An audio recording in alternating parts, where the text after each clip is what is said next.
Welcome back to another theme exploration of the Big O Retrospective. The theme of today's episode will be the Big O's take on God and religious themes present in the series. Like many anime, especially those of the late 90s and early 2000s, the Big O references religion a lot and seems to have his own take on it.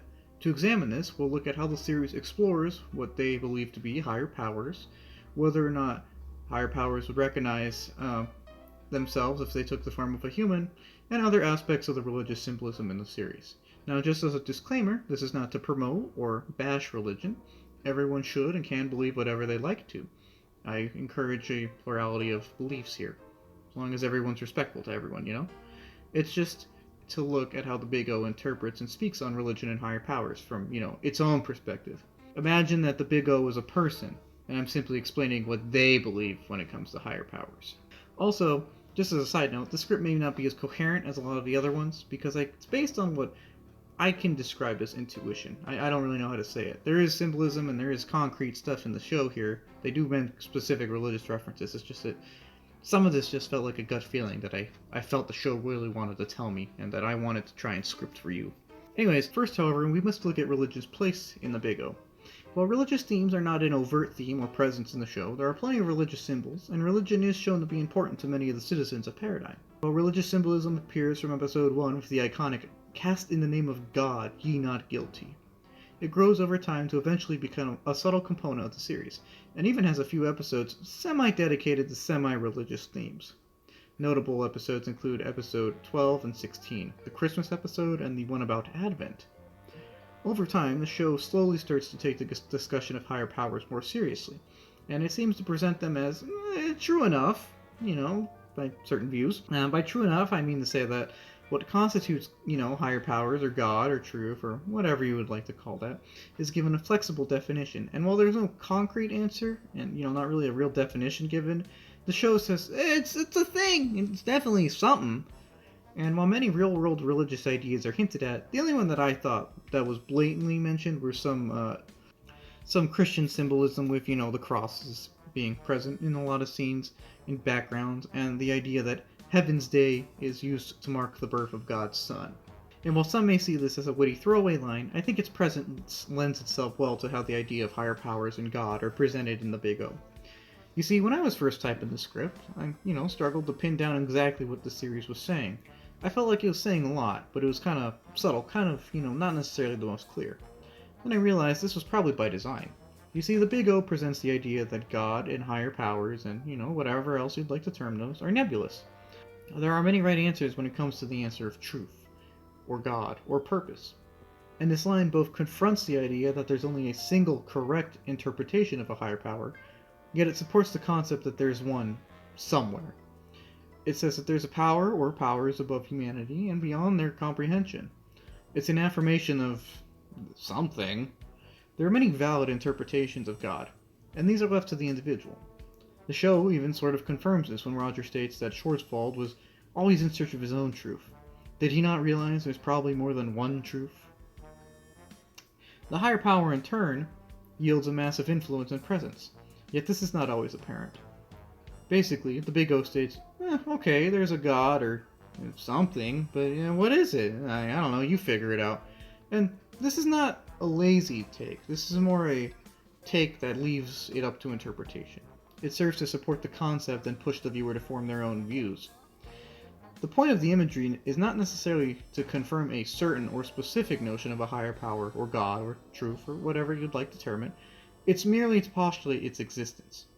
Within universe, there are many interpretations of a potential higher power, and these are hinted at in many different scenes. There is a traditional omnipresent view, as shown by the churchgoers. There is an esoteric view, which is best expressed by Schwarzwald's quest to find the truth and his later quest to understand the plot of the world, so to say, the will of fate, kind of. And there's a scientific view, people who obviously acknowledge the bigs are man-made, yet see them as agents of God with all the power they have. These are all different views and interpretations of truth, and they're all true to different degrees, depending on, what view you take. Depending on who is asked, one might say all three are true, one might say all three are false. One might hold a mixture of all of them.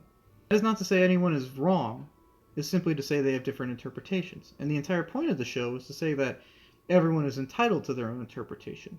They're all interpreting different things different ways, but they all agree that there's something beyond humanity. And this something may comfort them, or it may creep them out. It may be a savior, or it may be a great cosmic horror. It all varies by interpretation. And this is a commentary on the power of myth and religion. What makes these kinds of views true to people is not necessarily objective proof, but inner conviction. And this conviction means these views have power over those who yield them. The point is that humanity is not the ultimate power, and whatever is up to the individual to decide, be it a scientific law, or God that created scientific law. Really, there's no limit to potential interpretations, and they're all rooted in various degrees in both objective truth and subjective truth. I do not feel that this is a dig on religion, though. I simply feel that it is a statement on the function of religion in the human experience. Historically, religion has been a key pillar in society, and its influence has far resonated, for better and for worse. In many cases, humans abuse the idea of a higher power to push their own hubris or structures. In many cases, individuals turn to religion to help them get through the troubles of life and find genuine solace in it. These are two sides of the same coin. Different interpretations of the same or different higher powers can have infinitely different impacts on humanity for both better and worse. It's up to the individual to form their own interpretation. And this is present in the Big O as well. And though most do see in the show some kind of reverence for some kind of higher power, whether it's Schwarzwald's partnership with Big Duo that extends beyond the grave, to Roger blatantly stating that he's no atheist. I believe he does so in Episode 3, Electric City. Everyone has their own truth, and this in turn shapes their perception of the world, and by extension how they perceive and interact with a higher power that they perceive. All of this goes back to humanity's need to know in order to ward off fear of the unknown. In fact, I would say that at times the show hints that religion may be a side effect of not knowing, and is an attempt by the psyche to comfort itself, and that it may be born of a sort of ignorance of the world, or scientific processes. This is a common criticism of religion, and one which holds some degree of validity. It is shown in episodes where certain machines or beasts are referred to as gods. Take the electric eel, or the satellite, or the sea titan. While none of these are gods, in fact, most of them are man-made creations, they are all called so. And the Big O hints that this is out of a fearful ignorance of the people. That religion, in some cases, may be simply an expression of ignorance and fear. I feel that this is more a commentary on humanity's fall, though, than dismissal of religion in general, as there does in fact end up being a deity-like figure in the series, and the series always has an air of reverence for higher powers. I just thought I would mention that because it was a theme in some episodes that I would like to have addressed.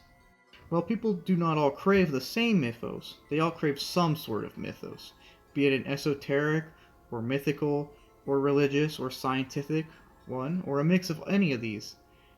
People crave something to fill the gaps in their knowledge, between what they know and what they don't, between science and miracle, between past and present. This is a commentary on the impact of the individual's truth on religion and myth on the psyche. Even if God cannot be known, the idea of God impacts the mind based on how one views God. Schwarzwald fears the unknown, and thus fears a higher presence that he feels exists. Roger likes talking and negotiating, and believes in these convictions. He believes in reasoning and bargaining. As such, he's bold enough to try and reason with the god of the show, that is Angel. Now in the show, Angel can be seen as the god of the world, yet how she operates and what she does is not fully expanded upon. With her first appearance, she appears as a relatively normal person, perhaps a femme fatale in line with conventional noir, though later appearances, however, slowly start to show her morph into something more. While she becomes more human and relatable as the show goes on, struggling with questions of her past and her scars and her relationships with others, more and more religious symbolism is slowly foisted upon her. Her name is literally Angel, after all. Not only is the main cast unaware that God is in their presence, however, so is the God itself. Now, the viewer gets so involved in the idea that Bigs are somehow agents of God that they don't really see Angel as anything special. This makes the ending even more bizarre, which I personally like, and serves to make the idea of God more human, and serves to enforce the idea that God could come at any minute. I do not think that this is to say that Angel is the quote-unquote correct answer on the idea of God, however, simply a single manifestation of the correct concept.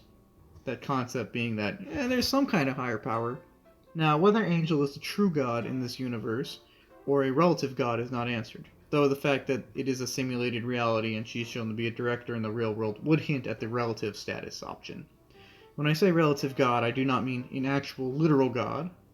I just mean something with so much power over something else that it, from the perspective of the weaker power, has godlike power over them. A real-world example could be seen as you towering over an ant. You're no god, but to an ant, you're pretty powerful. By the same idea, the laws of physics tower over us. This is shown in the show when Angel is described as the director, and the other characters are merely models for her project. This lends itself to the idea that Angel is merely the relative god in this creation, of her fantasy domain. In the real world, she's, just some person. Perhaps, though, she really is just a director, and the conclusion is her debating with herself whether or not her creative vision is enough.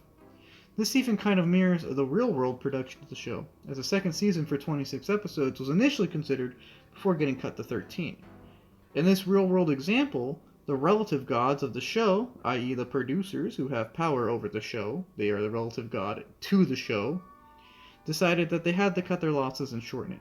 Angel might even be a stand-in for that. However, while the show does not explain everything Angel-related, or God-related, I think that this is in line with their idea of a nebulous and incomprehensible God, or higher power. It makes sense that whatever higher power may be is not fully explained, because in reality, God cannot be fully explained. It's up to individual discretion onto what is God or a higher power. Whether or not you believe in a monotheistic religion, or a polytheistic religion, or no religion, you do acknowledge that there is something more powerful over you, whether it be God or gods or the laws of physics. Perhaps you believe in a mixture of all three. You could say that the laws of physics are the laws of God. My point here is that it's up to the individual to determine what is the higher power and esoteric presence that is above humanity. And really, that's what the show wants to tell us. To come up with our own idea, and to cling to it as best we can.